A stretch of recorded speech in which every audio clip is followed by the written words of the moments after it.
Good morning, everybody. Welcome back to Coffee Corner, episode 3.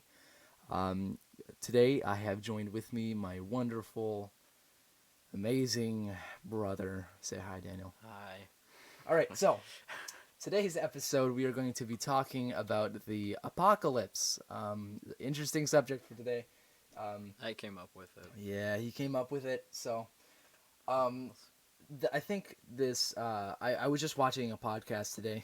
Funny enough, if you guys watch H3 Productions, he has a podcast with his wife where he interviews different people. One of which was Post Malone and I think Joji, or Filthy Frank, and they were talking about the apocalypse and how Post Malone wanted to get a bunker. Um, hmm and the apocalypse is such an interesting thing to me. What about to you? Well, yeah, like it's been a subject of conversation that I frequently bring up. Um, in all honesty, how do you like? What do you think is going to cause the world to end? Like, do you think it will be airborne disease, war, like what? Personally, I think it will be maybe a mix of both. Maybe a nuke, maybe some nuclear warfare that ends up to a deadly gas between, I don't know. Um, we really don't know. There's rumor of Israel having a super weapon that Oh could yeah. poison the air. Oh yeah. That would screw That us all would, over. yeah. They're not gonna. Hopefully, they're not gonna do it. Like, if that is true, um, hopefully, they won't bring it. And it is supposed to be, from what they've said, it's supposed to be a in dire need type thing. But again, that's if. Right. And I think this all started about like in the 60s or so whenever the Cold War was happening. Everybody had a bunker and everybody was preparing for such a nuclear warfare that was going to decimate the planet, you know? Mm. And honestly, I don't think it's too bad to have a bunker. I mean, it may seem a little bit crazy to your neighbors whenever you're digging up your backyard, but we saw bunkers around in some people's backyards. If you just like look on some YouTube channels, you'll find Cold War bunkers. Or if some people just building them, like Colin Furs. Right? Yeah, Yeah, Colin he built First, his own. and that looked sick. Oh my goodness, his man cave. But really, what I think, like, I don't think it's too bad of an idea to start making bunkers. Maybe for schools. I mean, schools already have Fallout fallout shelters. shelters. Yeah, but I don't think they're properly equipped. Well, yeah, no kidding. They're just pretty much basements. Yeah, no, pretty much that's exactly what they are. Oh, that's at least what our school is. We have a Fallout shelter at our school, and it's just our basement. We use it for track. Yeah, and honestly, I think we should, like, as the years progress and we start getting these threats, I feel like schools especially should start updating them because Mm-hmm. they were ready for the Cold War, which Cold War had a little bit more tame missiles and It was not. Well, that's why it's called the Cold War. yeah. Um, There was like nothing going on. but since it was just a basement, it really, I mean, that was just enough to protect them, Yeah, like, but the thing with war at this point is, in my opinion, it would not be worth even building a bunker or preparing anything, cause a war at this point and working up to a world war will just end up, if every side is at 100%, then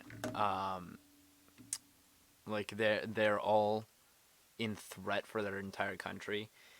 Either people are gonna should start surrendering, or the stuff like it's gonna be the end. Yeah. Like, pretty much World War III will be the end of the world, and that's it. And plus, if schools started making bunkers and everything, um, we would. I think we would have to get pushed to that point first because making a hmm bunker is not cheap. No. But there is, I don't know if you've seen this guy, but there's this one guy on YouTube who he bought a bunch of buses, and he turned those into a bunker in the middle of a desert. Oh yeah, He I bought a plot of land. remember. Yeah. And honestly, that was the cheapest, like, I think that was the cheapest option that you could get, right? Yeah, but that's not gonna hold up against radiation. You never know. Yeah, I know, I mean, but it's not if it's not directly hitting you, you know. yes, but like radiation rain would soak into the sand, and that would very much become a problem. You know he fused them together, right? Yeah. Okay. Well, still, just them being on the metal could like radiation rain. That being on the metal for a long amount of time could give a because radiation doesn't. It's not necessarily just a physical thing. It's how I forget how long it takes for radiation to pass. Is it just Oh, dude, Chernobyl is still oh it's down. still oh yeah. Yeah, No, it's it's because that was a massive like nuclear thing. well, yeah. It's a whole new I nuclear know, I reactor. know, I know the Chernobyl accident, like in that factory, was a lot more large scale and ended up getting out of hand really quickly. But still, that even in the far parts where the radiation didn't hit it as bad, it would be like one of the atomic bombs. Um, which it's kind of weird just to say, oh yeah, it was only one of the, like, cause they when we were watching the Chernobyl series and they compared the radiation to the bombs that took out Nagasaki and Hiroshima, uh, like on a scale of 5 times 5 or 10. I can't remember.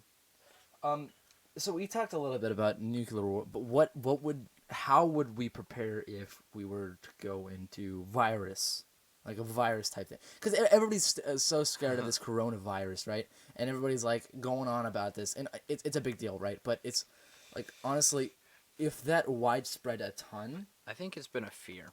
right? I think like the main thing that's been driving quote unquote the coronavirus. I know it's a real thing, but I say quote unquote because people. I think it's been turned into such a fear factor that It doesn't help that we have a bunch of movies and a huge miniseries on a virus. I mean, but to also be fair, like a couple years back, we thought the zombie apocalypse was going to unleash in friggin' Florida. Yeah. Yeah, Florida's a weird place. So you know. No offense. but like in that type of situation, I saw this one guy. He's an apocalyptic preparer, and he was pointing out this particular brand of masks that work really well. They block out. Now this isn't very good against chemicals and stuff, but it's like 150% of. Now that's obviously not I guess a real number, but 150% of particulate, and it takes that out of the air, and it's reusable. So those doctors' masks wouldn't be very good in comparison to it.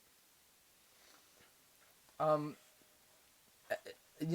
I think it doesn't help the fact of like the coronavirus. It doesn't help that there's so many videos on social media being released of people having to be sprayed down after they get on a plane, and like you just see all these people in these chemical suits, and all of this, and everybody just starts getting worried. If you have one person that's not so worried in like a group of like 5 friends, all your friends are worried about something, and then you have that one person that's not worried.